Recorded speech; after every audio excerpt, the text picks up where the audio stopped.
Well, so far, the bailout of Fannie and Freddie has cost us, the U.S. taxpayers, $153 billion. And now the White House is set to release a plan to eventually eliminate both of the government-sponsored mortgage backers. Alex Pollock is a resident fellow at the American Enterprise Institute, a conservative think tank. He joins us now with his take. And, sir, I know you're testifying today on the issue of Fannie and Freddie and what to do with them. But let's talk about what the White House is putting forward here in this white paper set to be released on Friday. Three options. The first one, no government role in the mortgage market beyond the FHA.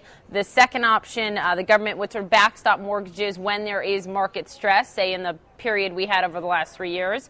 And the final option is saying, no, the government should be involved in the mortgage market in some form at all times. Are any of these options, sir, acceptable to you? Well, it's very courageous, of course, to put forth options as opposed to a position. I think the really remarkable thing about what we're hearing about the administration's position, of course we haven't seen the position, is that here we have this Democratic administration proposing the winding down of GSE status and the lessening of its role. That's the opposite of the historical political alignment. Now, our view is, and my view, is the market should be predominantly a private market, but there can also be and would also be a government role, but that should be an explicitly government role.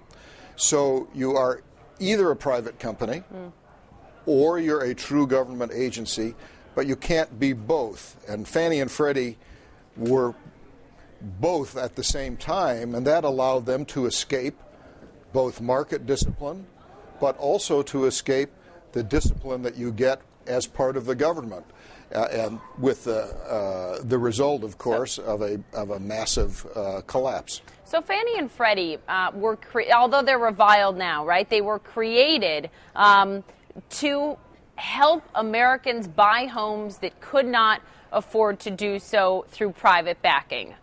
What that has turned into is a wide increase in home ownership in this country. The fear that some have of the dissolution of Fannie and Freddie or the lack of government involvement is what it would do to the broader economy. It would drive down the ability for many people to own homes. So how do you respond to that? Because the government clearly here is thinking about the $150 billion bailout, but they're also thinking about home ownership and the availability of that in this country. That's right. Interestingly, since the 1968 turning of Fannie Mae into a GSE and then the creation of Fannie Mae in 1970, homeownership didn't change that much. It was in the mid 60%. We drove it unsustainably up by making bad loans to around 69%.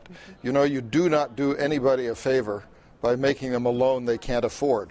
That's one of the worst things you can do to people. And that homeownership rate has now come down to around 67%.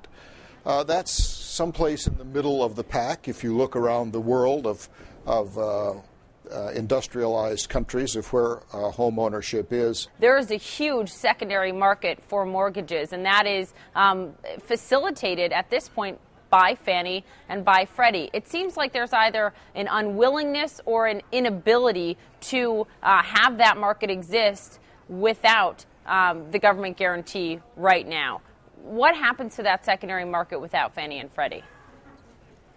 What will happen is through a transition, which we suggest a 5-year transition, a private market will come in to finance mortgages of all different kinds as Fannie and Freddie withdraw.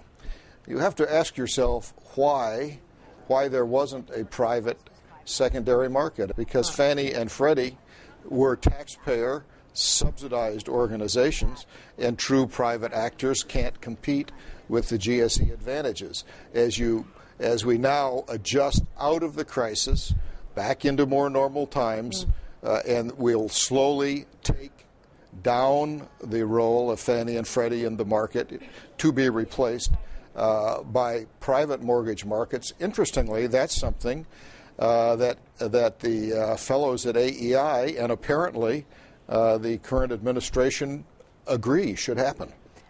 Final question. How do you see this playing out in Congress? It's one thing for a white paper to be released. It's certainly another thing to get folks on both sides of the aisle to agree. Well, I think we can make one prediction with absolute 100% confidence, and that's we will have a lot of debate. Okay, we'll leave it at that. Thank you very much, Alex Pollock, joining us from AEI. Thank you.